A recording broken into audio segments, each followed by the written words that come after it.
الحمد لله الحمد لله وكفى وسلام على عباده الذين اصطفى أما بعد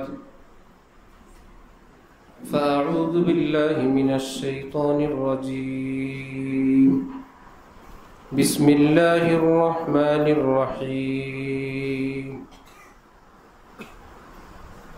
قل إن كنتم تحبون الله فاتبعوني يحببكم الله ويغفر لكم ذنوبكم والله غفور رحيم صدق الله مولانا العظيم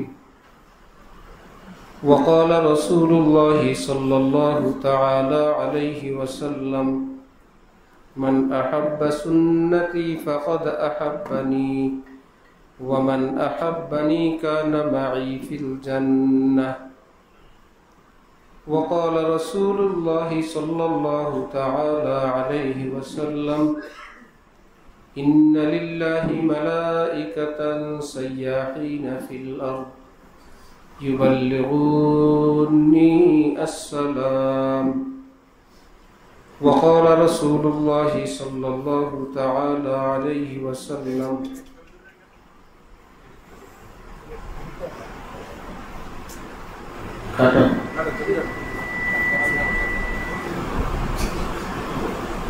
কেউ ছবি তুলবেন না, ভিডিও করবেন না, কোনোদিন করবেন না। আমাদের কোনো জলসায় প্রকাশ্যে গোপনে এগুলো করবেন না।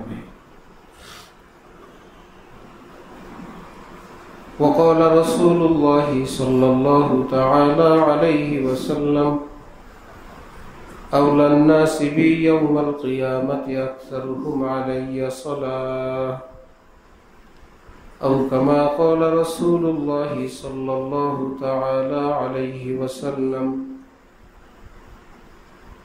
মুআজ্জাজ হাজিরিন, আমি আল্লাহ পাক রব্বুল আলামিনের পবিত্র কালামের অংশ বিশেষ তেলাওয়াত করলাম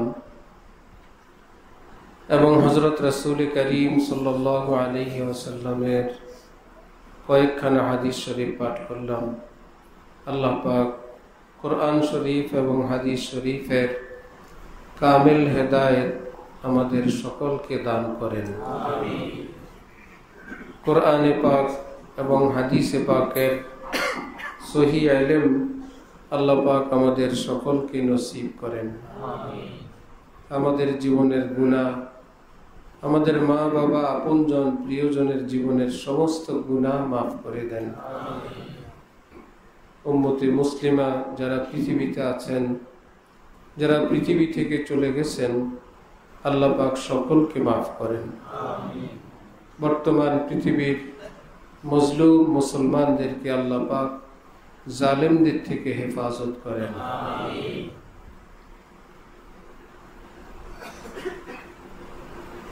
আমাদের মাদ্রাসা মারকাজুস সুন্নাহ কচুয়ায় আমাদের পীর ও মুর্শিদ এই দেশের বর্তমান পৃথিবীর বহু দেশের হাজারো লাখো আল্লাহ প্রেমিক আলেম ওলামা, পীর মাশায়েখ, মুহাদ্দিস, মুফতি, মুফাসসির, ইমাম, খতিব, বিভিন্ন শ্রেণী পেশার সরকারি বেসরকারি পদস্থ বিভিন্ন দিনদার ব্যবসায়ীদের পীর ও মুর্শিদ আরিফ বিল্লাহ হযরত মাওলানা শাহ আব্দুল মতিন বিন হুসাইন সাহেব দামাত বারাকাতুহুম হযরতের হায়াতে আল্লাহ পাক খুব বরকত দান করেন, আমিন। অনেক বড় মানুষ, আমরা বলতেই পারি আমাদের হুজুর, আমাদের ওস্তাদ, আমাদের হযরত। যাদের হযরত না, যারা ওনার ছাত্র না, ওনার শিষ্য না, যারা বয়সে তার সমান কিংবা বেশি, যারা এই দেশের না, যারা বিদেশের, এবং তারা নিজ নিজ জায়গায় অনেক সিনিয়র, তারা যদি সকলেই বলেন যে তিনি একজন মহান ব্যক্তি, তিনি একজন মহামানব, তাহলে এই কথা আমাকে আপনাকে বিশ্বাস করতে আর কোনো অসুবিধা হয় না। নিশ্চয়ই তিনি একজন মহামানব, তিনি একজন মহান মনীষী।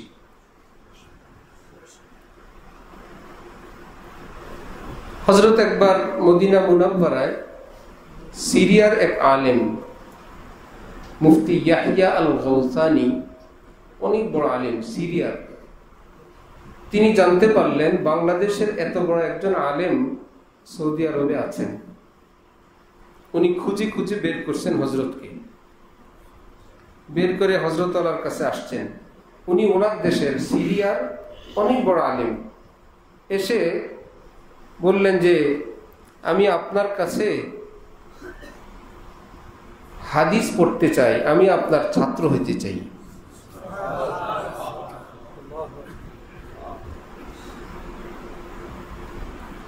আরেকবার মদিনা বিশ্ববিদ্যালয়ের একজন ডক্টর,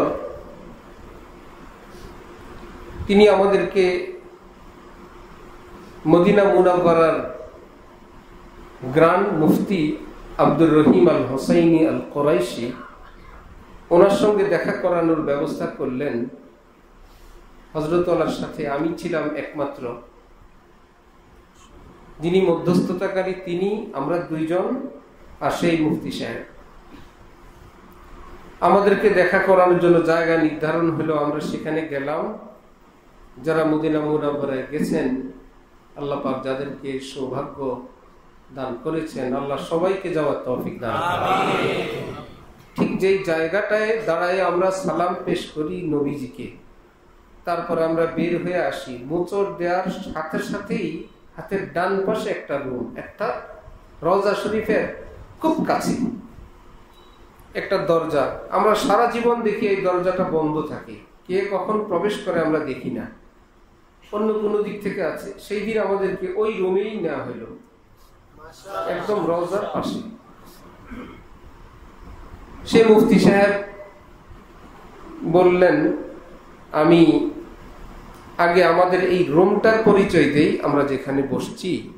এই রুমটা হলো নবীজির স্ত্রী হযরত হাফসা রাদিয়াল্লাহু আনহা, উম্মুল মুমিনিন হযরত হাফসা রাদিয়াল্লাহু তাআলা আনহার বাসা। এটা ওনার ঘর। নবীজির রওজা হযরত আয়েশার বাসা, নবীজির আরেক স্ত্রী হযরত হাফসার বাসা হলো এইটা, যেটার মধ্যে আমরা বসলাম। তারপর বললেন, আমি আমার পরিচয় দেই, আমার নাম আব্দুর রহিম আল হোসাইনি আল কোরাইশি। এই রওজাওয়ালা হাত দিয়ে বললেন, এই রওজা শরীফে যিনি তশরিফ ফরমা, তিনি আমার নানা হন। আমি হোসাইনি, আমি কোরাইশি। আমি মদিনা বিশ্ববিদ্যালয়ে আমি নবীজির বাণী পড়াই, হাদিস পড়াই, এবং মদিনার গ্র্যান্ড মুফতি, মদিনার প্রধান মুফতি। বেশ লম্বা কথাবার্তা হলো। এক পর্যায়ে তিনি বলে উঠলেন, আমাদের হযরত আলাকে আমি আপনার ব্যাপারে অনেক কিছু জানলাম, শুনলাম। এখন আমার আবদার, অনুরোধ হলো, আপনি আমাকে আপনার ছাত্র বানায় নেন। আমি আপনার কাছে এক দুইটা হাদিস পড়ব, এটা আপনি আমাকে পড়ায়, আমাকে ধন্য করেন। আপনি যেই যেই ওস্তাদের কাছে পড়ছেন, পৃথিবী বিখ্যাত, সেই ওস্তাদের ছাত্র তো আমি হতে পারি নাই। আপনার ছাত্র হইলে তাদেরকে আমি আমার দাদা হুজুর, বড় আব্বা হুজুর বলতে পারি।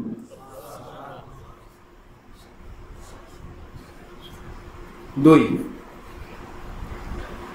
বর্তমান পৃথিবীর একজন সর্বশ্রেষ্ঠ ব্যক্তি শেখুল ইসলাম আল্লামা তকি উসমানী, পাকিস্তান ইসলামী আদালতের প্রধান বিচারপতি, মুফতি শফি সাহেব রহমতুল্লাহ আলাইহি সাহেবজাদা। জর্ডান ভিত্তিক একটা ইসলামিক সংগঠন, প্রতি বছর তারা মুসলিম বিশ্বের প্রভাবশালী ব্যক্তিদের একটা তালিকা প্রকাশ করে। আমেরিকার বিভিন্ন ম্যাগাজিন, টাইমস ইত্যাদি করে। এরকম জর্ডান ভিত্তিক একটা পত্রিকা, তারা করে মুসলিম বিশ্বে প্রভাবশালী ব্যক্তি কারা। সেখানে কয়েকবার নাম আসছে, পুরো পৃথিবীর মধ্যে এই বছর নাম আসছে শেখুল ইসলাম হযরত তকি উসমানী হলেন মুসলিম বিশ্বে সবচেয়ে বেশি ক্ষমতাধর ব্যক্তি। ওই সিরিয়ালে সৌদির প্রেসিডেন্ট, তার নাম আসছে 5 নম্বর। পাকিস্তানের প্রেসিডেন্ট ইমরান খান, তখন তার নাম আসছিল এরকম 7 বা 8 নম্বরে। 1 নম্বরে আসছে তকি উসমানী সাহেবের নাম, যাদেরকে আল্লাহ মুকুটবিহীন বাদশা। তারা 2 বছর আগে হযরত পাকিস্তান গেলেন, মেহেরবানি করে হযরত আমাকেও যাওয়ার সুযোগ দিলেন। যাওয়া হলো। করাচি এয়ারপোর্টে নামার পর মনে হলো পৃথিবীর কোন রাজা বাদশাহ আসছেন, কোন রাজা সেখানে আসছেন। সরকারি কর্মকর্তা, এয়ারপোর্টের অফিসার, বিভিন্ন শ্রেণীর লোক, আলেম ওলামা, মুসলমান দিয়ে এয়ারপোর্ট এর বাহিরের অংশ সাদা হয়ে গেছে, আর ভিতরে চলছে হুলুস্থুল কারবার। কে কার আগে কে কি নিবে, কি কোথায় ইমিগ্রেশন, পাসপোর্ট চলে গেছে না কোনো সিরিয়াল, যান এই পাশে দিয়ে একটু দাঁড়ানো লাগবে, একটা ছবি উঠাবে, কোথায় ব্যাগ, কোনো টেনশন নাই। রাজার হালে বের হয়ে গেলাম। তারপরে শুরু হলো হযরত আলা দামাত বারাকাতুহুমের কাছে দেশের বিভিন্ন শ্রেণীর আলেম, মুসলমান, সরকারি বেসরকারি তবকার লোকদের আসা। বড় বড় মাদ্রাসায় হযরতকে দাওয়াত। পাকিস্তানের বিখ্যাত মাদ্রাসা জামিয়া ফারুকিয়া, সেখানে গেলেন হযরত মাওলানা সলিমুল্লাহ খান সাহেব রহমতুল্লাহ আলাইহির মাদ্রাসা। বুখারী শরীফের ব্যাখ্যাতা কাশফুল বারীর মুসান্নিফ, তার মাদ্রাসায়। এত সুন্দর মাদ্রাসা, মাদ্রাসার ছবি উঠানোর জন্য আমি একটু মোবাইল হাতে নিছি। মাগরিবের নামাজ দাঁড়ায় গেছে, কেউ নাই। আমি উজু করে আসতে ভাবলাম এই বাগানটার ছবি তুলি। এক ছাত্র এসে বললে, মানা হ্যাঁ ইয়া তসবির কাশি মানা হ্যাঁ। আমাদের এখানে সব ধরনের ছবি তোলা নিষেধ। খুশি হইলাম। আমি মনে মনে বললাম, আমরা তো তোর পার্টির লোকই, যে আমি তো গাছ গাছালি তুলতেছিলাম, এখানে কোনো মানুষ নাই। মাদ্রাসার ভবনের বয়ান হলো, সেখানের বয়ানটা এখন তারা পাকিস্তানিরা ছেপে উর্দুতে, উর্দু থেকে ইংরেজিতে, উর্দু থেকে পশতু ভাষায়, উর্দু থেকে ফার্সি ভাষায়, পৃথিবীর বহু ভাষায় ওনার ওই বয়ানটা তারা প্রচার করতেছে। এটা আমাদের বাংলাদেশের গর্ব না? আমাদের সম্মান না? বাঙালি আলেমের বয়ান উর্দুতে, সেটাও ছাপছে, কিতাব হয়েছে। উর্দু থেকে ইংরেজিতে হয়েছে, সেটাও ছাপছে। উর্দু থেকে ফার্সি হয়েছে, সেটাও ছাপছে। উর্দু থেকে পশতু ভাষায় হয়েছে, সেটাও ছাপছে। এটা আমাদের সম্মান কিনা? বিশাল সম্মান, গর্বের। আমরাই সারা জীবন উর্দু শিখলাম উর্দুওয়ালাদের এলেম হাসিল করার জন্য। কি ব্যাপার, ভারত পাকিস্তানের আলেমরা উর্দু ভাষায় বলে, তাদের থেকে শিখতে হলে আমাদেরকে উর্দু শিখতে হয়। পাকিস্তান গিয়ে দেখি পাকিস্তানিরা বাংলা শিখে। কিরে ভাই, বললো আমাদের শায়েখ আল্লামা আব্দুল মতিন সাহেব বাংলাদেশি, আমরা তো ওনার বয়ান সব বুঝি না, ওনার বয়ান বুঝার জন্য আমরা বাংলা হুজুর রাখছি। কবিতা শোনায়, কি একজনে শুনাইতেছে, क्या हमने कई नज़में जो है हिफ्ज़ कर लिया, आप सुनिए, सुनाइए। कालो देहे कालो गिलाब, पाकिस्ताने আমাকে শুনাইতেছে, কালো দেহে কালো গেলাপ, কি যে চমৎকার, কি যে চমৎকার। আমি হ্যাঁ খুব হয়েছে। আমাদের চমৎকারের চেয়ে তার চমৎকার সুন্দর লাগে না? বিদেশি মানুষ ভাঙ্গাচুরা যেমনি বলে, এটাই ভালো লাগে। একজন বলতেছেন, আমি জুমার আগে বয়ানে বসি, হযরত বয়ান করেন বাংলাদেশে, অনলাইন সেটা অডিও প্রচার হয়। বলে আমার বাসার নাতি পুতি বউ বাচ্চা সবাই জানে, দুনিয়া উল্টে যাবে, আমি আর এখন আর কারো কাছে নাই, আমি এখন বয়ান শুনতেছি। যেই নাতিনটা আমার পাগল, সেও যখন জুমার দিনে আমি বাংলা বয়ান শুনতে বসি, কেউ আমাকে ডিস্টার্ব করে না। তো বাংলা বয়ান তো কি সব বুঝি না, কিছু কিছু বুঝি। আমাদের হযরত একবার করাচিতে অনেক আগে ভুলে একজনের সঙ্গে বাংলায় কথা বলতেছিলেন, ভাই এই অমুক জিনিসটা এখন কোথায় আছে? সেই লোক হা করে তাকায় আছে। ওনার ওই ভাব দেখে হযরত আল্লাহ মনে হয়েছে, ভাই আমি তো পাকিস্তানে আছি, আমি বাংলায় কথা বলতেছি। হযরত আল্লাহ ওনাকে ধমক দিয়ে বলছেন, ইতিনা বাংলা ভি নেই আতা, এইটুকু বাংলা তুমি পারো না মিয়া? সামান্য একটু বাংলা বললাম, এইটুকুনো তোমরা পারো না? তো পাকিস্তানিরা বাংলা ভাষা শিখে, এটা আমাদের জন্য কি লজ্জার না গর্বের? হযরত বাংলাদেশে একদিন বয়ান করেন মাসে উর্দুতে। পৃথিবীর বহু দেশে বহু এইরকম মাহফিল বানায় বানায় পোস্টার ছাপায় এলান করে প্রচার করে, অমুক জায়গায় অনলাইনে বয়ান প্রচার হবে, এখানে মোবাইল বা কম্পিউটার থেকে মাইক লাগায় আর বাকি সবাই শুনতে থাকে। 30টা দেশে, শত শত জায়গায়। তাহলে পৃথিবীবাসীর কাছে বাংলাদেশের এই আলেমের দাম কি অল্প স্বল্প না অনেক? যাওয়া হইল করাচিতে, যেখানে থাকা হয়। হযরতের বয়ানে আসেন বড় বড় আলেম। দারুল উলুম করাচি, এটা না দেখলে কেউ বলতে পারবে না, বুঝাইতে পারবে না। প্রায় 100 একর একটা মাদ্রাসার এরিয়া, 100 একর। আমাদের সংসদ ভবন, সেটার বাইরের যে নিরাপত্তা, এর চাইতে বহুগুণ বেশি নিরাপত্তা দারুল উলুম পাকিস্তানের। দারুল উলুম করাচিতে আপনি প্রবেশ করবেন, আপনি ছাত্র হন আর শিক্ষক হন, নিরাপত্তা চৌকি অতিক্রম করতে গিয়ে আপনি বুঝবেন আমি কি হোয়াইট হাউসে আসলাম। এত স্পেশাল। 100 একরের মাদ্রাসা, কিন্তু ভবনগুলো দেখলে আপনি বলবেন এগুলো তৈরি করা হয়েছে, এখনো উদ্বোধন হয় নাই, এখনো ব্যবহার শুরু হয় নাই, সব রেডি করে ফুল বাগান লাগায় অপেক্ষায় আছে। অথচ বছরকে বছর চলতেছে, একটা দাগ নাই, একটা স্পর্শ নাই, একটা স্পট নাই, একটা উঁচু নিচু নাই। এত সুন্দর বাগান, এত সুন্দর ভবন, এত সুন্দর প্রাসাদ, লেখা আছে দারে শেখুল হিন্দ, আল্লামা হযরত শেখুল হিন্দ রহমতুল্লাহি আলাইহি গেট, শেখুল হিন্দ ভবন, আল্লামা সাব্বির আহমদ উসমানী ভবন। সুবহানাল্লাহ। পৃথিবী বিখ্যাত ওলামায়ে দেওবন্দের এক একজনের নামে এক এক ভবন, এক এক গেট। হযরত সেখানে যাবেন, হযরত তাকি উসমানী সাহেব থেকে সময় নেওয়া হলো। আরেক জায়গায় হযরতের বয়ান, সুরজানা এক জায়গা, সেখানে একটা মধ্যখানে একটা মজার খবর বলি। করাচি শহরে বা পাকিস্তান দেশে তাবিজতি আছে না, কবিরাজি, এর মধ্যে প্রসিদ্ধ হইল বাঙালি কবিরাজ মারাত্মক, খুব প্রসিদ্ধ। আর কবিরাজ যারা, তাদেরকে উর্দুতে বাবা বলে, বাবা। তো আমি তো নতুন গেছি, আমি তো এগুলো দেখে আরো মজা। ব্রিজে, ওভার ব্রিজে, ওয়ালের গায়ে বাঙালি বাবা, নিচে বড় করে মোবাইল নাম্বার। আর বেশিরভাগ যেটা দেখছি জুনায়েদ বাঙালি, এই নাম জুনায়েদ বাঙালি, মোবাইল নম্বর এত। এরপরে নিচে লেখা কি, আপনি মাহবুবা কদম পর, তোমার প্রিয়জন তোমার পায়ে পড়বে। আমাদের দেশে বলে না, মনের মানুষকে কাছে পাওয়া, সেটারই একটা মাহবুবা আপনি কদম পর, ইত্যাদি ইত্যাদি ভাষা। আমি কয়েকটা ছবি তুলছি, ইত্যাদি ইত্যাদি নিছি, চলতেছে।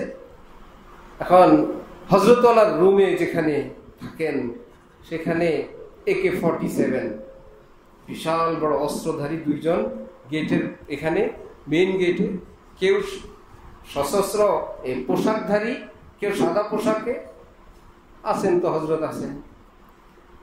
তো কি উসমানী সাহেবের কাছে যাবেন, প্রায় 30টার মতো গাড়ির বহর, কি দামি দামি গাড়ির সিরিয়াল। আবার সামনে খোলা অস্ত্র নিয়ে সেনাবাহিনী যেভাবে টহল দেয়, এরকম এক গ্রুপ, পিছনে এক গ্রুপ, সাথে তো আছেই। এক পাগলারে দেখি এমনি নরমাল পায়জামা পাঞ্জাবি পরা, একটা মোটরসাইকেল নিয়ে সে থাকে। আল্লাহর বান্দা কি গাড়ি মোটরসাইকেল এটা মাটি দিয়ে চালায় না বাতাস দিয়ে চালায়? গাড়ি যত যেখানে যায় সে সাথে আছে, জ্যাম নাই, কথা নাই। বললো যে সে বিশেষ ট্রেনিং প্রাপ্ত, তার সাথে অস্ত্র আছে।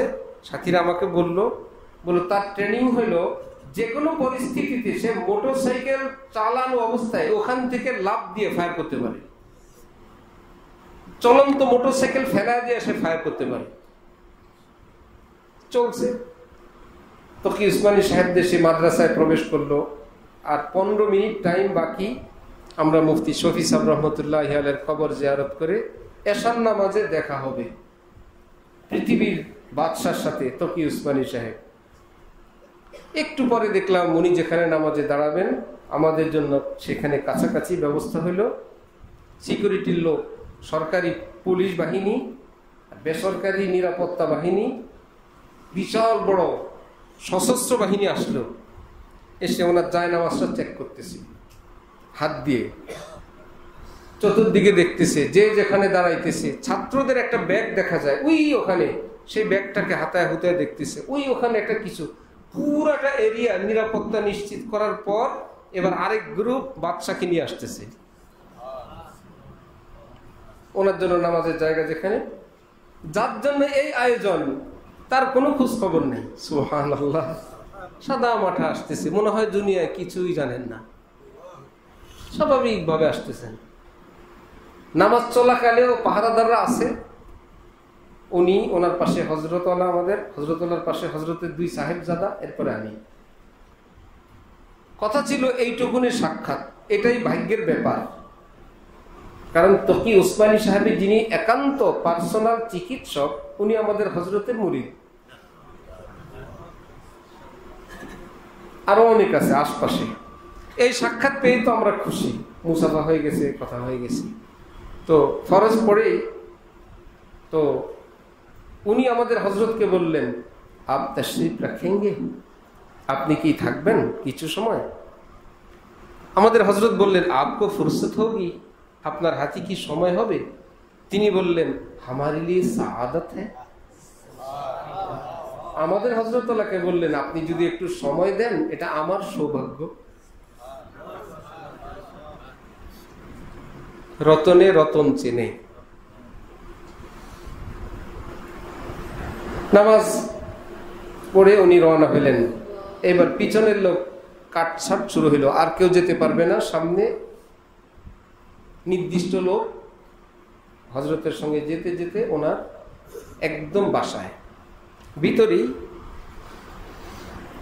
আল্লাহ, বাসায় গেলেন। এবার কথাবার্তা শুরু। ওখানে শিক্ষকরা 2 জন আছেন। 40 মিনিট পর্যন্ত হযরত আল্লাহ আমাদের বিভিন্ন কথাবার্তা বললেন, চুপ করে শুনতেছেন। সাথীরা তো অবাক, বিভিন্ন দেশের এমপি যারা আলেম ওলামা, সাউথ আফ্রিকার বা বাংলাদেশের বিশিষ্ট আলেম, ওনারা দেখা করতে গেলে টাইম দেন, আগামীকাল বা পরশু দিন অমুকটা 1:01 থেকে 1:30, 1টা থেকে 1:01, 8টা থেকে 8:15, এর মধ্যে আসতে বলবেন 5 মিনিট। হযরতের সঙ্গে দেখা করতেছেন, দুজন সময় দিচ্ছেন, ভালো। হযরত আল্লাহ আমাদের চিন্তা করলেন যে ওনার কষ্ট হয় কিনা, নিজেই গুছিয়ে নিয়ে আসলেন বৈঠক। হযরত তকি উসমানী সাহেব নিজের বাসার ভিতরে চলে গেলেন, ভিতর থেকে খাবার দাবার নিজের হাতে নিয়ে আসতেছেন। কিছু খাইলেন, আমাদেরকে বললেন। তো যখন বিদায় হবেন, একদিন হযরত আল্লাহ ওনাকে বললেন, হযরত মুআনাকা করলু। আমাদের হযরত ওনাকে বললেন, হযরত মুআনাকা করলু, হযরত আমি কি আপনার সাথে একটু মুআনাকা করে নিব? একে অপরকে সম্মান কিভাবে করেন? আমরা তো জঙ্গলি জায়গায় থাকতে থাকতে ভদ্রতা সভ্যতা কিচ্ছু জানি না, একদম চাকা মূর্খদের মতন কথাবার্তা, আদব নাই, লেহাজ নাই, সব জায়গায় একই। বিশেষ করে আমরা এমন এক কালচারে ভাষাগত যে আদব কিছুই নেই আমাদের মধ্যে। সব মানুষের সঙ্গে, কে আলেম, কে বড় আলেম, কে হুজুর, কে একজন বিশিষ্ট, সবার সঙ্গে একই ভাষায় মুখস্থ। মনে জন্য কাউয়া যেরকম হাসেও কাকা, কান্দেও কি কাকা, বিড়াল মারে ডাকলেও মেও, বাবারে ডাকলেও কি, ক্ষুধা লাগলেও মেও, আর পেট ভরে খাইলেও কি সবই মেও মেও। হযরত বললেন, হযরত মুআলাকা করলো। উনি কি বললেন? हाँ, अपने सीने से इस सीने में कुछ डाल दीजिए। আপনার বুকের ভিতরে আল্লাহর মহব্বত মারিফতের যে মনি মুক্তা আছে, সেখান থেকে আমার বুকে কিছু ঢেলে দেন। আসেন। করলেন। হযরত বের হইলেন। হযরতের ছেলেরা আবার দোয়া নিল। আমি একটু পিছনে, আমি আবার মুসাফা করে আমি একটু কথা বলতেছিলাম। আমাদের হযরত আল্লাহ তাকায় দেখলেন আমি আবার কথা বলতেছি। আমি আমার বলতেছিলাম, আপনি মদিনা মুনাওয়ারা, আপনার সঙ্গে মসজিদে নববীতে আমার দেখা হয়েছে, ইত্যাদি ইত্যাদি। আবার দোয়া চাইলাম। বের হয়ে আসছেন। আমরা আমাদের গাড়ির বহরে উঠলাম। উনি ওনার, যেহেতু সিকিউরিটির ভিতরে থাকেন, উনি ওনার বাসার গেটের বাইরে আসলেন। আমরা রাস্তার অপর পাশে হযরত গাড়িতে উঠলেন, সবাই বিদায় দিচ্ছে। হযরত খেয়াল করেন নাই, উনি রাস্তার অপর পাশে দাঁড়াইয়ে আছেন গাড়ি ছাড়ার আগ পর্যন্ত। ঠিক গাড়ি যখন বিদায় হবে, এভাবে হাত দিয়ে বিদায় জানাইতেছিলেন। হযরত দেখে পাইছেন লজ্জা, যে আল্লাহ এতক্ষণ দাঁড়ানো ছিলেন, আর আমি কি উত্তর দিব? আমি কি নেমে গিয়ে আবার সাক্ষাৎ করব, না এভাবে আসব? গেল। এইবার আবার দ্বিতীয় সাক্ষাৎ শর্টকাট করি। এক বৈঠকে একই সিস্টেমে, ওখানে নামাজ, ওইভাবেই এশায়। এবার 55 মিনিট দুইজনের গোপন কথাবার্তা। আমরা দূরে বসে শুনতেছি, যা বুঝি বাকিটা রেকর্ড করে রাখতেছি। কিছু ড্রাই ফুড নিয়ে আসলেন, মেহমানদারি করলেন। হযরত আমাদের শায়েখ বললেন, হযরত কুছ হাদিয়া পেশ কর দো, আমি আপনাকে কিছু হাদিয়া দিতে চাই। কাউকে হাদিয়া দিতে হইলে মুসাফা, এরপরে ঠেলা শুরু, ঠেলা ধাক্কা, কোনো কথা নাই, বার্তা নাই। এটা কি মসজিদের, না মাজারের, না দরবারের? পরে দেখা গেল ঠেলা ধাক্কা দিয়ে এমন ভাবে দিছে, আর হুজুর কি করবে? হুজুর ধরছে। কি ব্যাপার? এটা আপনার মসজিদের। মসজিদে টাকা দিতে এমন করা লাগে? বহু রকমের লোক। একদম কোন রকম কয়েকদিন আগে একজন পাওয়া গেছে, ওই মুসাফা করলাম, হঠাৎ করে টাকা একটা দিয়ে এক লাফ দিয়ে দূরে চলে গেছে। বললাম, ভাই আসেন, কি বিষয় বলেন। হাসে আর আরো দূরে যায়। বলেন তো মুসিবত না? হাসতেছে আর দূরে যেতেছে। মানে আমরা হাদিয়া দেওয়ার আদবটুকুন আমরা জানি না। হাদিয়ার ইংরেজি কি? গিফট। বাংলা উপহার, উপঢৌকন। উপহার, উপহার কি শুধু হুজুররা খায়, না সবাই খায়? গিফট ইংরেজিতে খাইলে একটু উন্নত খাওয়ান হয়ে যায়, স্পেশাল হয়ে যায়। রাজা বাদশারা গিফট খায় না? তাদেরকে দেয় কিনা? হাদিয়া দিলে একটু কেমন কেমন লাগে। হাদিয়া তো হুজুর খায়, আমরা খাই গিফট। আর গিফট তো গিফট। আমরা সুদ খাইলেও অসুবিধা নাই, ঘুষ খাইলেও অসুবিধা নাই, আর হাদিয়া খাইলে বড় সমস্যা। নবীজি চলতেন, নবীজির খরচপাতির ব্যবস্থা হতো 2 রকমের টাকা দিয়ে। 1 নাম্বার হাদিয়া। নবীজির অর্থনৈতিক সাপোর্ট ছিল কি? দ্বিতীয় ছিল গনিমতের মাল। যুদ্ধের পরে শত্রুদের থেকে যা পাওয়া যেত সেটা, অথবা মালেফায়, যুদ্ধ ছাড়াই কাফের মুশরিকরা ফেলায় সব চলে গেছে। মা আফা আল্লাহু কি, ওমা আফা আল্লাহু আলা রাসূলিহি, আল্লাহ পাক যা ফাও দিয়েছেন, আফা অর্থ ফাও, বিনা যুদ্ধে নবীরে দিয়ে দিয়েছেন, এগুলো আপনার নেন নবীজি, এগুলো আপনি নিয়ে যান। তাহলে হাদিয়া দেওয়ার আদব আছে। যাকে দিতে হয় তাকে বলতে হয়, আমি আপনাকে সামান্য হাদিয়া পেশ করতে চাই। তিনি যদি বলেন ঠিক আছে, এবার নেন, এবার তাকে বলেন জাযাকাল্লাহ। বুঝতেছেন? কথা নাই, বার্তা নাই, হঠাৎ পকেটে দিয়ে দিছে, হঠাৎ মুসাফার ভিতর দিয়ে দিছে। মুসাফার মধ্যে হাদিয়া লেনদেন সুন্নতের খেলাফ। মুসাফার ভিতরে মুট করে হাদিয়া দেওয়া কি? হাদিয়া দেওয়া কি সুন্নত। সেটার কি একটা পদ্ধতি আছে না? হাদিয়া দিতে চাই। হাদিয়াটা হাদিয়া কখন হয়? যাকে দিব তিনি গ্রহণ করলে। যদি তিনি গ্রহণ না করেন, আমি আমার টাকা আমার পকেটে রাখলাম, এটার নাম কি? হাদিয়া না টাকা? এটার নাম টাকা। নিজের পকেটে নিজের টাকা, ওটা কি সব হাদিয়া? তিনি গ্রহণ করলে এটার নাম চেঞ্জ হয়ে যাবে কি? মসজিদে দান করলাম, দান মসজিদে করার পর হয়ে গেছি কি? দান। আমার পকেটে থাকলে দান হবে না। ঠিক যাকে দিব তিনি যদি গ্রহণ করেন তখন হবে কি? এটা জোর করে দেওয়া যাবে না। যেমন আমি যে মসজিদে নববীতে তকি ইসমাইল সাহেবের সঙ্গে দেখা হয়েছিল, যেটার কথা ওনাকে বলতেছিলাম, তখন আমি ওনাকে বলছিলাম আমি একটু হাদিয়া দিতে চাই। আচ্ছা, উনি সম্মতি দিলে আমি বের করলাম। বের করার পর যেটা মজা, কিছু উনি রাখছেন, বাকিটা আমাকে ফেরত দিছেন। এটা ওনার দয়া, উনি আমার থেকে কিছু রাখছেন, এটাই ইহসান। আমরা হলি কি না হুজুর হুজুর হুজুর সবটা নেন, হুজুর সবটা নেন, না হুজুর। আরে কি আশ্চর্য, আপনি যেটা নিতে চাইবেন নিবেন, নিবেন না নিবেন না, হইতে পারে না। এমন কোন বিষয় আছে উনি মুখ খুলে বলবেন না, অর্থাৎ নিতে উনি অপ্রস্তুত। আপনার আয় ব্যয়ের কথা উনি জানেন, এখন কি মাহফিল করে বলে দিবেন? অথবা সন্দেহ, অথবা ওনার কাছে বিষয়টা স্পষ্ট না, এটা কি নিছক স্বার্থবিহীন কোনো হাদিয়া না কোনো মতলবের লেনদেন, কোনো উদ্দেশ্যের লেনদেন। যদি ওনার রাডারে ধরা পড়ে, উনি এত কিছু বলবেন কেমনে? উনি বলবেন না ভাই পরে দাও, এখন না। এটা কিছু বলার অধিকার আছে কিনা? মুহিউসুন্নাহ আবরারুল হক সাহেব রহমতুল্লাহি আলাইহি, ওনার কাছে এরকম একজন হাদিয়া নিয়ে আসছে। এখন ওটা ফেরত দেওয়ার কোনো কারণ উনি খুঁজে পান না, কি বলে ফেরত দিবেন, রাখছেন। কিন্তু মনে মনে সন্দেহ, এটা কি হাদিয়া না অন্য কিছু, কোনো উদ্দেশ্যে দিল কিনা। একটা কাজ করি, হাদিয়াটা তাকের উপর রেখে দিই, দেখি ওই লোক কোনো উদ্দেশ্যের জন্য আমার কাছে আসে কিনা। সপ্তাহখানিক পরে আসছে, হাদিয়া দিয়ে গেল এক সপ্তাহ আগে। এক সপ্তাহ পরে এসে বলে, হজরত আমার অমুক ব্যাপারে আপনি যদি একটু সুপারিশ করে দিতেন। হজরত তো এই অপেক্ষায় ছিলেন, ঠিক না? সে বলল আপনি যদি একটু সুপারিশ করে দেন আমার এই কাজটা হয়ে যায়। এটা বলার সাথে সাথে উনি বললেন উত্তরে, হ্যাঁ আমি তোমার হাদিয়াটা রেখে দিছি, নিয়ে যাও। কি ব্যাপার? বললো যেদিন তুমি হাদিয়া গিয়ে দিয়ে গেলা, আমি সেদিন থেকে অপেক্ষায় আছি তুমি দ্বিতীয়বার আসবা আমারে দিয়ে কোনো কাজ করাইতে। সুতরাং ওটা ছিল তোমার অগ্রিম ঘুষ।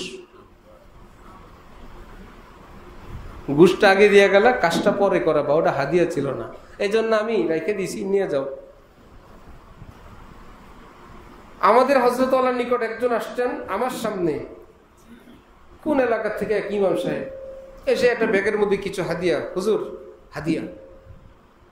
হযরত বললেন আচ্ছা হাদিয়া, তারপরে কি? পরীক্ষা করে ফেলছেন যে এটা দিয়ে তোমার কোনো মতলব আছে কিনা। সাথে সাথে বলল আমাদের এলাকার মসজিদে বা মাদ্রাসার উদ্যোগে একটা মাহফিল, আপনাকে দাওয়াত দিতে আসছি।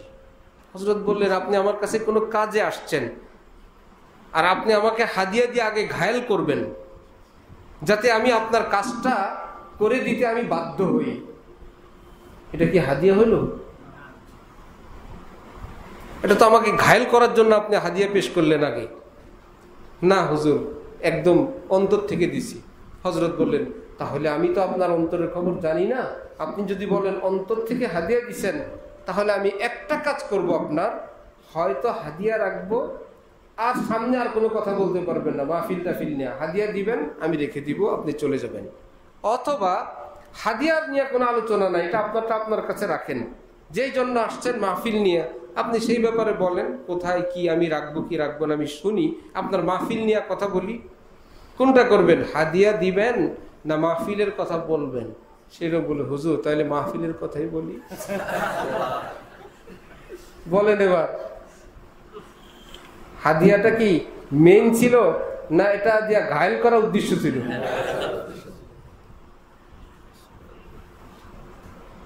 একরকম ভাববেন না পৃথিবীকে। হ্যাঁ, চোরেরও হাত পা আছে, আপনার আমার মতো নাক কান আছে, চোরও মাঝে মাঝে টুপিটা বিপদ করে ঘুরে ঘুরে না।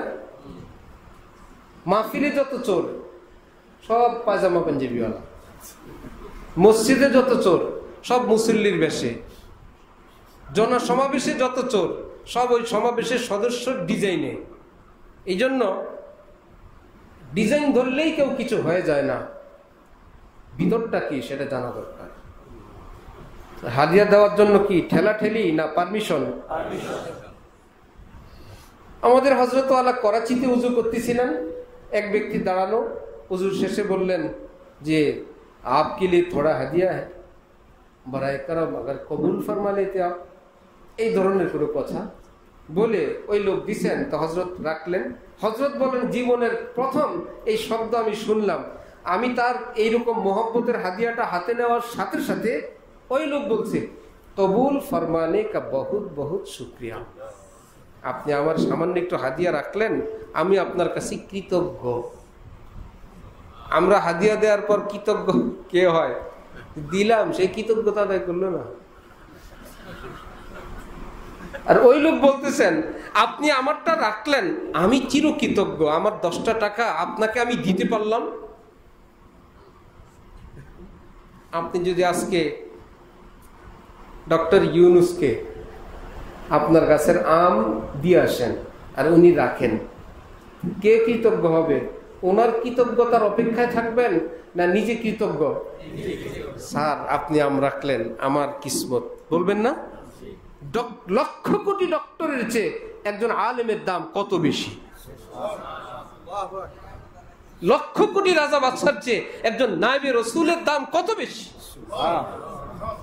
সেখানে হাদিয়া দিয়ে হুজুর আমার সেলাম দিল না, সেলাম দিলাম, কোনো কৃতজ্ঞতা নাই। কে যে কৃতজ্ঞতা আদায় করবে সেটা জানে না। আমাদের ওস্তাদ মুফতি জাফর সাহেব দামাত বারাকাতুহুম সবকে আসলেন একদিন, ভীষণ মেজাজ গরম। কি ব্যাপার? কমিটির লোকদের সঙ্গে কোনো মিটিং, তাদের কথাবার্তায় আচার আচরণে এই বা কেউ বলে ফেলছে আমরা মাদ্রাসা চালাই। হুজুর বললেন না, মাদ্রাসা আল্লাহ চালান, আপনারা চালান না। আপনারা কয়েকটা টাকা দেন, আল্লাহ আপনাদেরকে তৌফিক দেন, আপনাদের মাধ্যমে আল্লাহ চালান, আপনারা চালান না, আপনাদের মাধ্যমে কে চালান? দলিল আপনি মরলেও মাদ্রাসা চলবে। চালক যদি মারা যায় গাড়ি তো থামবে, যদি গাড়ি চলতেই থাকে বোঝা যায় অন্য কেউ রিমোটে চালায়। হযরত বলেন যদি আপনারাই চালান তাহলে আপনারা সবাই সকল অনুদান বন্ধ করে দেন। যদি মাদ্রাসা বন্ধ হয়ে যায় আমিও আগামী বছর বলবো আপনারা মাদ্রাসা চালাইতেন, চালান নাই, চলে নেই। আর যদি সকল অনুদান বন্ধের পরেও মাদ্রাসা চলতে থাকে তাহলে আমি যেমন বলি আপনারাও বলতে হবে মাদ্রাসা কে চালান? আজকে আপনাকে দিয়ে চালান, কালকে আরেকজনকে দিয়ে চালাবেন। আল্লাহ এমনিতেও পারেন, কিন্তু বান্দাকে একটু সাথে নেন যে এই নাম দিয়ে তোকে আমি জান্নাতের উচ্চ পোস্ট দান করে দিব, তোকে মাফ করে দিব। না হলে তো টাকা পয়সা বাথরুম থেকে বের হওয়ার কি পরে দোয়া পড়ে কি আলহামদুলিল্লাহ না গফরানাক, মাপ চাই, মাপ চাই। মাপ চাওয়ার কি আছে এখানে? বাথরুমে গেলাম, বের হয়ে কি বলে মাপ চাই, মাপ চাই। মাপ চাও কেন? আল্লাহ খাইলাম ভালো জিনিস, যেই গন্ধ বাইর হইছে, আমি কি খারাপের খারাপ পোলাও, কুরমা, বিরিয়ানি, ফল আমার কাছে আসার পর এত পচে গেল, আমি এত খারাপ, গফরানাক, আল্লাহ আমারে মাফ করে দেন। আমি কত নিকৃষ্ট, এর এক অর্থ এই। আরেক অর্থ কত কষ্টে ছিলাম, কি ঘাম ছুটে গেছিল, আল্লাহ কত সহজে আপনি আমাকে এই কষ্ট থেকে মুক্তি দিলেন, এই শুকরিয়া তো আমি আদায় করতে পারবো না, গফরানাক, আল্লাহ মাফ করে দেন। আরেক অর্থ হলো আল্লাহ এতক্ষণ আপনার জিকির করতে পারি নাই, আপনাকে ডাকতে পারি নাই, দুরূদ শরীফ পড়তে পারি নাই, গফরানাক, আল্লাহ আমাকে মাফ করে দেন। আল্লাহু আকবার। তো হযরত বলেন আরে ভাই তুই থাকলে খাইয়া পেশাব পায়খানা চলে যাবে, তোমার টাকা, বাড়ি বানাইলা ঝরে ঝরে পড়ে যাবে, অমুক জায়গায় যাবে, এটা শেষ, ট্যাক্সি দিছু শেষ, ব্যাটারি দিছু শেষ, রাস্তাঘাটে দিছু শেষ, বিল্ডিং বানাইছো টাকা শেষ, গাড়ি কিনছো টাকা শেষ। গতকালই এক বাসায় গেলাম, শুনলাম বাসার একটা চুলা কিনছে ওই বিল্ডিং এর লোক, এখানে আছে এই মাহফিলে, 30 লাখ টাকা দিয়ে। আমি বললাম ভাত রানলে কি মিষ্টি লাগে? গ্যাসের চুলার দাম কত? বর্তমানে আবার গোপনে আছে। কি মজা! 30 লাখ টাকার চুলা, চুলার জায়গায় চুলা, চুলাওয়ালা এখন আর নাই। চুলাওয়ালা মালিক খোঁজে, মালিক তো আসে না চুলার কাছে যে আমি আলাদা আগুনে জ্বলি, তোর আগুন লাগবে না, আমি অন্য আগুনেই এখন জ্বলি, আমার জ্বলার জন্য গ্যাসের চুলা লাগে না, আমি যেখানেই থাকি সেখানেই জ্বলি। বিয়ের অনুষ্ঠান করছে যে বাংলাদেশে হবে না, মেয়ের বিয়ে দিছে, অনুষ্ঠান করছে আমেরিকায়। আরেক বেচারাকে পাইছি ঢাকায়, এক ঠিকাদার, মেয়ে বিয়ে দিছে 7 কোটি টাকা খরচ করে, 1 বছর টিকছে। তো বছরে 7 কোটি হইলে কত টাকা দিয়ে মাইয়ার বাকি জীবন যাবে? তো 1 বছর টিকলে একদম 1 বছরের শেষ পাতে যদি বাদ হয়, ঝগড়া লাগছে কি শেষের দিন আরো বহুর আগের থেকে, জোড়া তালি দিতে দিতে 1 বছরের মাথায় তো 1 2 3, এর আগে আছে না কত কিছু ভূমিকা আছে না? তো কয়দিন আর টিকলো? টাকা হইল এই হইল টাকা। এটা বিল্ডিং, এটা বাড়ি, এটা রড, এটা ইটা বালু। একজন এসে বললেন, হযরত আমার 20 তলা। হযরত আল্লাহ করাচ্ছি বললেন, হ্যাঁ ইটা বালুর স্তূপটা একটু বড়। ইটা বালুর স্তূপটা কি যার একটু ইটা বালু কম, 2 তলা। একই তো, ইটা বালু রড সিমেন্ট 20 তলা হইলে উপরে কি জাফরান লাগায়? স্বর্ণের পিলার না, নিচে যা উপরেও তা। ইটা বালু রড সিমেন্ট, ইটা বালু রড সিমেন্ট, ইটা বালু একটু বেশি ধূপ দিছে, একটু উঁচা হয়েছে, অন্য কিছু না। আরেক বেচারা কুড়ে ঘর, আল্লাহুম্মা বিসমিকা আমুতু ওয়া আহইয়া, সুবহানাল্লাহ। কি ঘুম কে দেখে? ইটা বালু রড সিমেন্ট ওয়ালা না ঘুম, বড়ি খায়, বড়ি জায়গায় বড়ি, সকালে বাথরুমে গেছে দেখে বড়ি বাইরে হয়ে গেছে। ঘুম নাই, নাম নাই, গন্ধ নাই। স্বামী এক খাটে, স্ত্রী আরেক খাটে, ইটা বালু রড সিমেন্ট। ছেলেরে পাওয়া যায় না, মেয়ে একটা 3 দিন নিখোঁজ। ব্যবসা বাণিজ্যে ব্যাটওয়ালারা খবর দিছে, এমন এক ট্যাক্স পাঠায়, খুশবিল মাউত দিবেন না। আবার 20 লাখ যদি ট্যাক্স হয়, 8 কোটি টাকা পাঠায়। এটা যে কি, এটা কেউ বুঝবেন না, যারা এই লাইনের লোক তারা বুঝে। হুজুর 8 কোটি টাকার চিঠি পাঠাইছে, এই লোকের আর ঘুম আছে? আল্লাহ। আরেক বেচারা, আমাদের এক উস্তাদ বলতেন মজা করে, ঢালকানগর মাদ্রাসার মোতাওয়াল্লি, যাদের পয়সা গড়ি অনেক বেশি, ওনাদের নাম নিয়ে বলতেন, আমগরে মাদ্রাসায় মাসে কিছু টাকা দেয়, আমরা খাই লই, কিয়ামতে আমগো কোনো হিসাবে নেই। ফেরেশতারা যদি শুনে আমরা এই টাকা দিয়ে বছর কাটাইছি, এরা কোনো তো হিসাব নাই, যা সামনে যা। বলে বলে বেহেশতের গেইটে আমাকে যদি মাসিক আয় শুনে আর পরিবারের সদস্য শুনি, জিজ্ঞাসাই করবো তুই যে আমাদের থেকে কিছু ঋণ চাস নাই, নেস নাই, আর কোনো কথা নেই, যা। আর ওই হাজির নাম কে বলতো, হ্যাঁ তো দাঁড়ায় থাকবো বেহেশতের গেইটে, হিসাব দিতে দিতে বেহেশতে গিয়া দেখবো আমগো ছেলে না তিপুতি হয়ে গেছে। আমরা ওখানে গিয়ে ঘর সংসার করে, ছেলে হয়েছে, ছেলের নাতিপুতি হয়ে গেছে, সে মাত্র গিয়ে প্রবেশ করবে। মজা করে বলতে, হুজুর হাজির নাম নেই, হাজি তো গিয়া দেখবো বেহেশতের গেটে দাঁড়ায় থাকতে থাকতে গিয়া দেখবো আমরা বহুত পুরান হয়ে গেছি।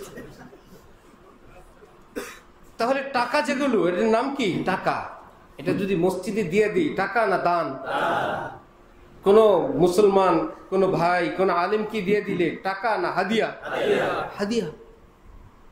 আমার কাছে রাখলে টাকা। নবীজি বলেন, মালুকা মা আকালতা, খাইছো তোমার মাল,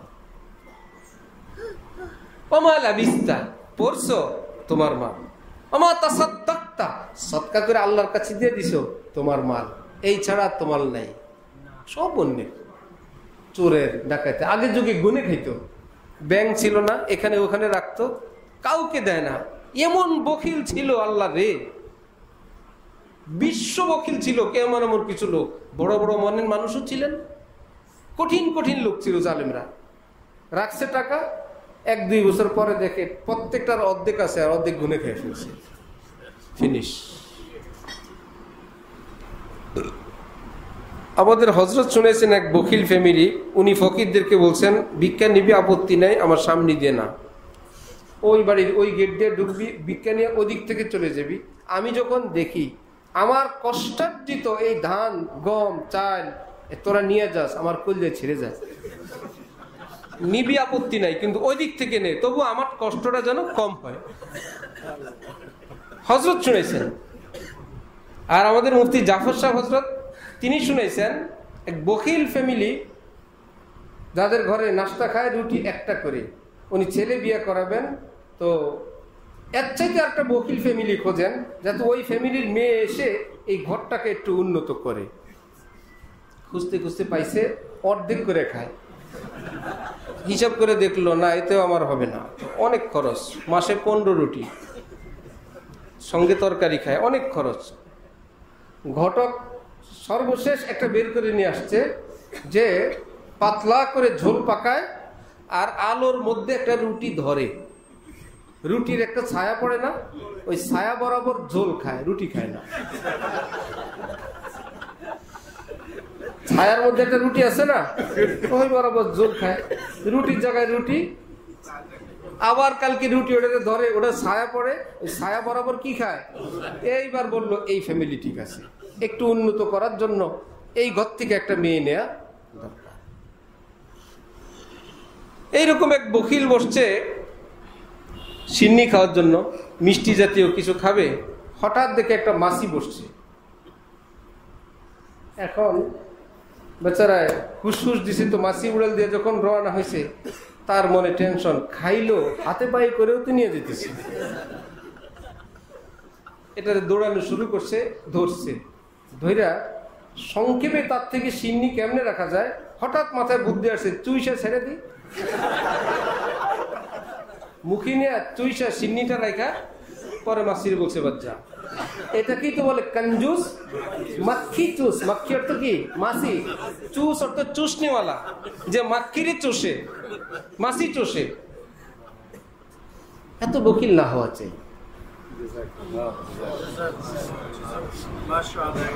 হয়তো গুনে খাবে, পুলিশে খাবে, ডাক্তারে খাবে, হসপিটালে খাবে, ওয়ারিশরা খাবে। আজকে আপনি আসেন বলে টেলিভিশন কিনতে পারতেছেন না, এখন যে মেজাজ খারাপ, বুড়া মরে না মরে না মরে না। আর একটু বয়স হয়ে আসলে আপনার উপার্জিত টাকা ছেলে মেয়েরা মনে করে তাগো টাকা, বলে কি আর খামাখা চিকিৎসা করে টাকা নষ্ট করে লাভ নেই।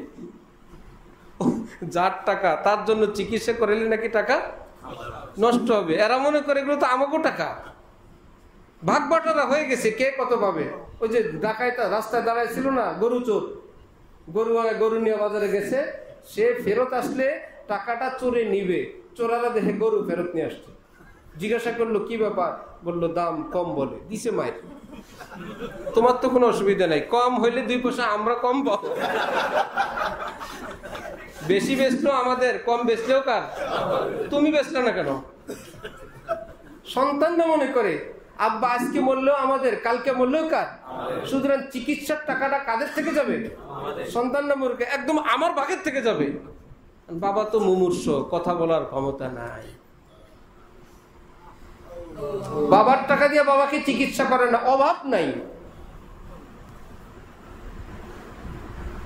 এজন্য মৃত্যু সম্পর্কে আল্লাহ পাক বলেন, ওয়া আনফিকু মিম্মা রাযাকনাকুম, আমি তোমাদেরকে যা দিলাম মন ভরে খরচ করো, বিন ক্বাবলি আন ইয়াতিয়া আহাদাকুমুল মাউত, মৃত্যু আসার আগে।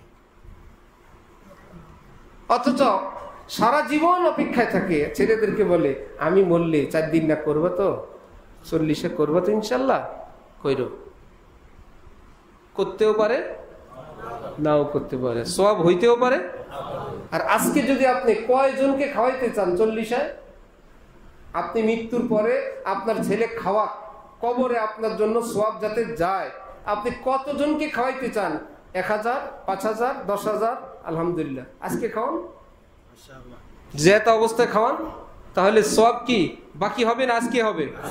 কবরে যাওয়ার সময় সাথী নিয়ে যাবেন, ওই সময় যদি কোনো পাসওয়ার্ডে ভুল হয়, অ্যাকাউন্ট খালি, আপনি কবরে বললেন আজকে 40 দিনের দিন, কিছু আসার কথা, বলল সমস্যা হয়েছে, কিচ্ছু আসে নাই।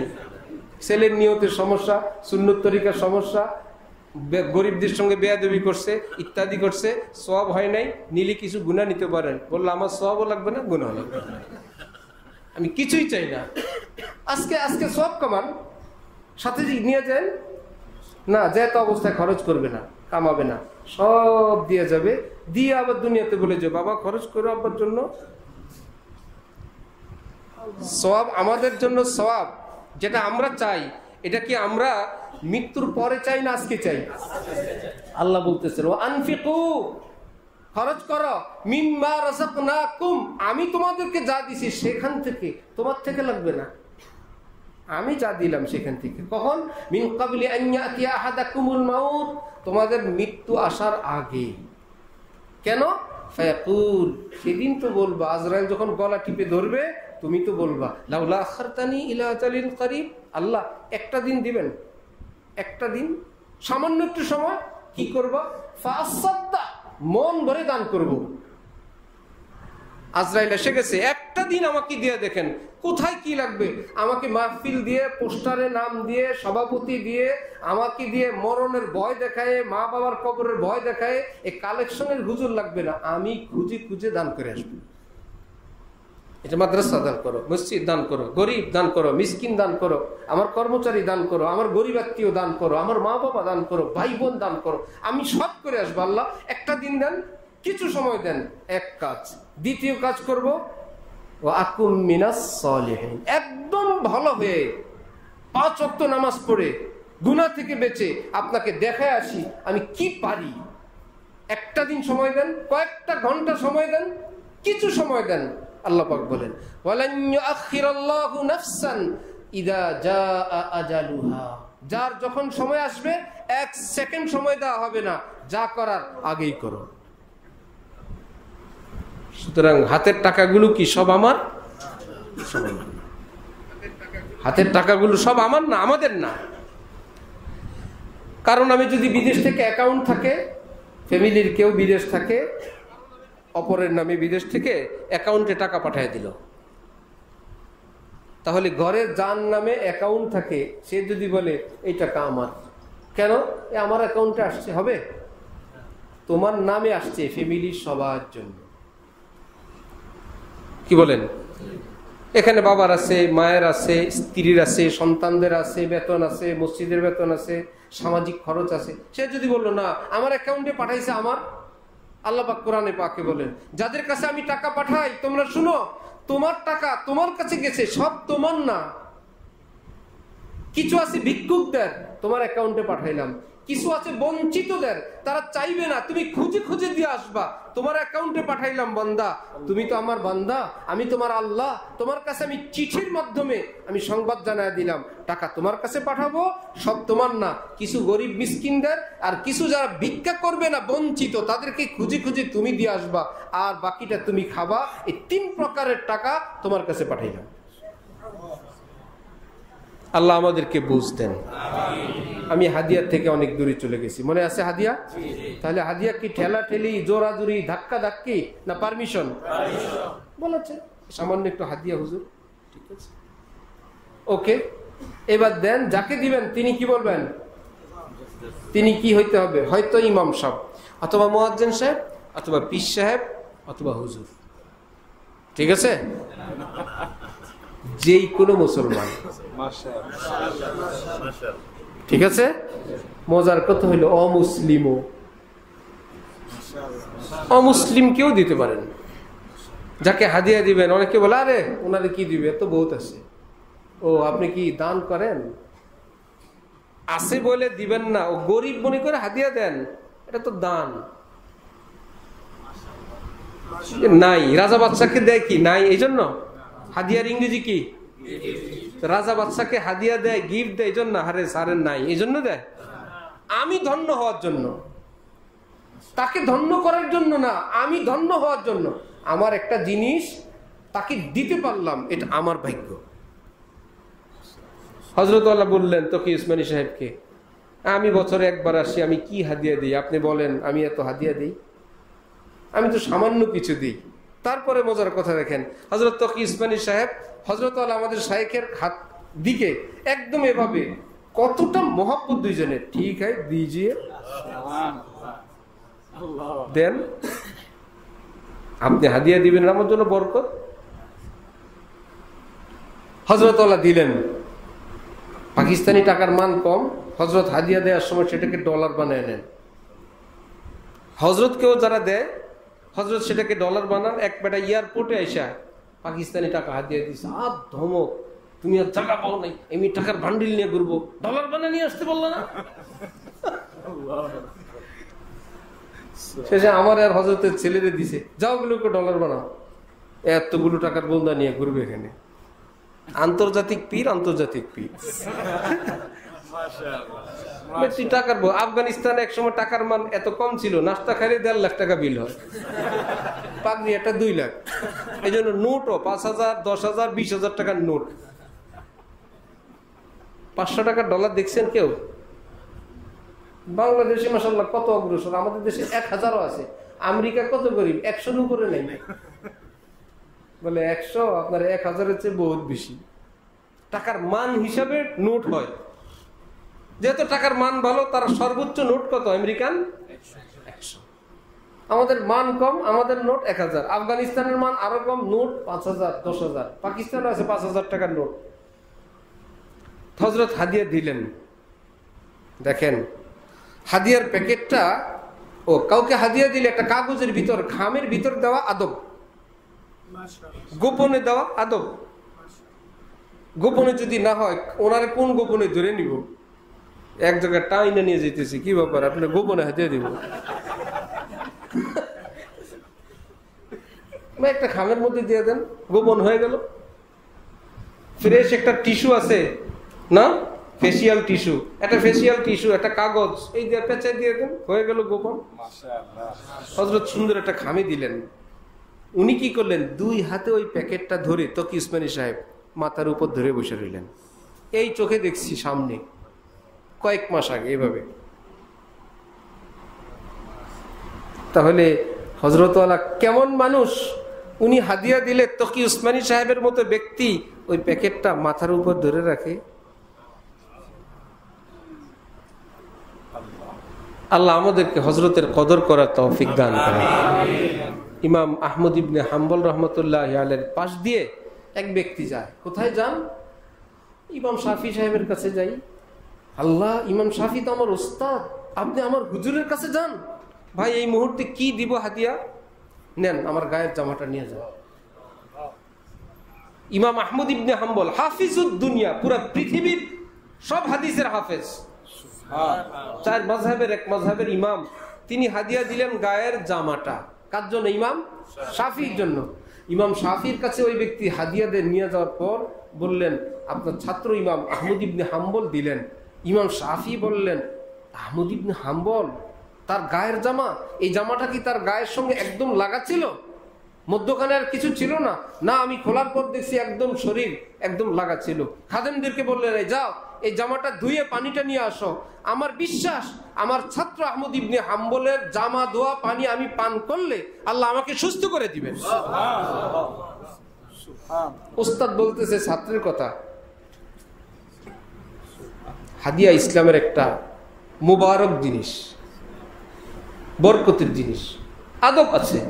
এবং হযরত থানবী বলছেন, মুসলমানদের উচিত যে আলেমরা নিঃস্বার্থ আল্লাহ দ্বীনের খেদমত করে, দোকানদারি করে না। খুব ওয়াজ মাহফিলের জন্য আসি, বললাম যে ভাই ওয়াজ মাহফিলে যাব না, কারণ মানুষ মনে করে মাহফিলে যায় টাকা কামায়। একদম এতটা মানুষের মনে বসে গেছে, এমন কি বলে, আহা শীতকাল আসছে হুজুর গো, এখন বাজার গরম। এক মাহফিল থেকে আরেক মাহফিলে গেলে, আজকে তো প্যাকেট 2টা। নবীজি গেলে এরকম করতেন? নবীজি শীতকাল আসলে উম্মত বলতো, নবীজির পকেট গরমের মৌসুম আসছে বলবে? নবীজি এক জলসা থেকে আরেক জলসা গেলে উম্মত বলবে ওনার কামাই হয়েছে ডাবল? নাকি বলতো, হা কত কষ্ট করছেন আমার নবী, এখানেও কষ্ট করলেন, সেখানেও কষ্ট করবেন। তো নবীর নায়েব যারা, কোথায় আমরা চলে গেছি? আরো আরো অনেক কিচ্ছা। হক্কানি আলেম যারা দ্বীনের খেদমত করেন পেশ করেন।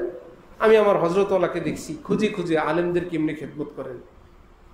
হযরত ফজলুল হক আমিনী সাহেব রহমতুল্লাহি আলাইহি, হযরত ওনার কাছে কিছু পড়ছিলেন, এই হিসাবে ওস্তাদ হযরতওয়ালা গেলেন।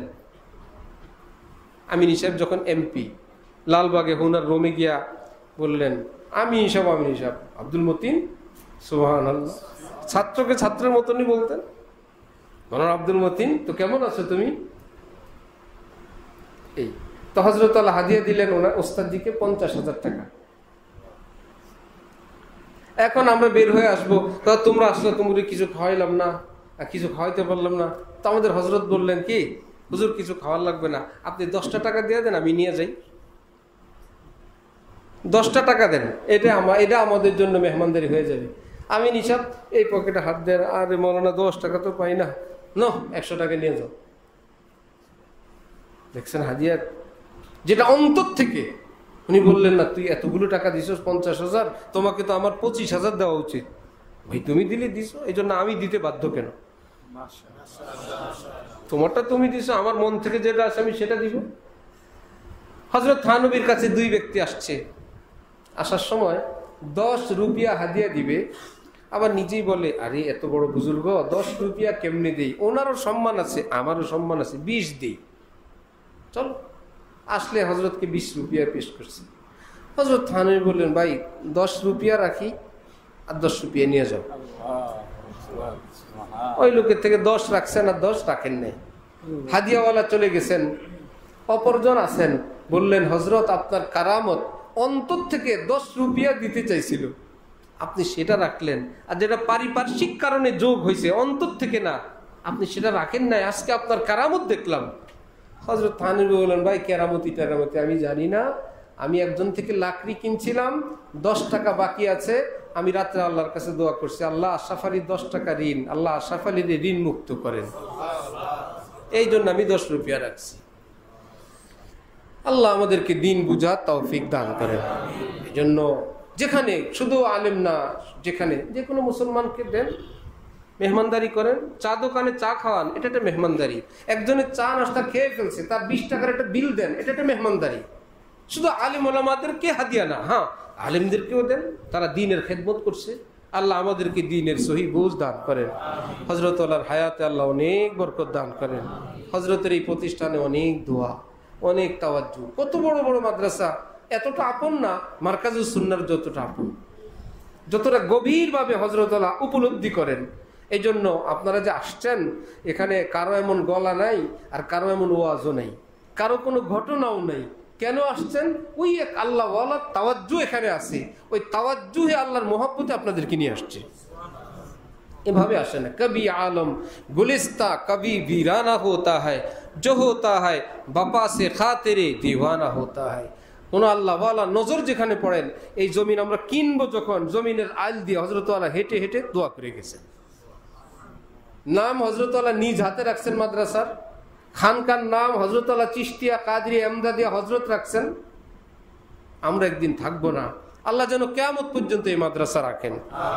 এই দ্বীনের আলো, কোরআনের আলো, সুন্নতের আলো যেন আল্লাহ পাক দূর দূর পর্যন্ত ছড়ায় দেন। যারা দূর দূর থেকে আসেন, আল্লাহ আপনাদেরকে উভয় জাহানে বড় পুরস্কার দান করেন। আমাদের মাদ্রাসার জন্য মসজিদ এখনো হয় নাই, সবাই দোয়া করবেন, নিজ নিজ জায়গা থেকে ফিকির করবেন। আল্লাহ যেন তালেবে ইলমদেরকে মসজিদে নামাজ পড়ার তৌফিক দেন, দ্রুত মসজিদ হয়ে যায়। মজলিসের জন্য দেখেন কত কষ্ট বসার। আমাদের তো একটা মাসিক মজলিস, আল্লাহর বান্দারা অনেকে আসেন, আসবেন ইনশাআল্লাহ। বড় সড়ো মসজিদ হয়ে গেলে সেখানে মজলিসের জন্য ফায়দা হবে। আল্লাহ পাক যেন আমাদের জন্য অনেক সুন্দর সুপ্রশস্ত মসজিদ এবং মাদ্রাসার সুপ্রশস্ত জায়গার সব কিছু সহজে ব্যবস্থা করে দেন। ওয়া আখিরু দাওয়ানা আনিল হামদুলিল্লাহি রাব্বিল আলামিন। বলা যায় যে এই শুধু ভূমিকা দিয়ে বয়ান শেষ। হযরত আল্লাহর কথা না, মানে হযরত আল্লাহর এই মাদ্রাসাটা আমি এটা বলতে চাইছিলাম। তারপরে অন্যান্য বয়ান সব তো শেষ হয়ে গেল।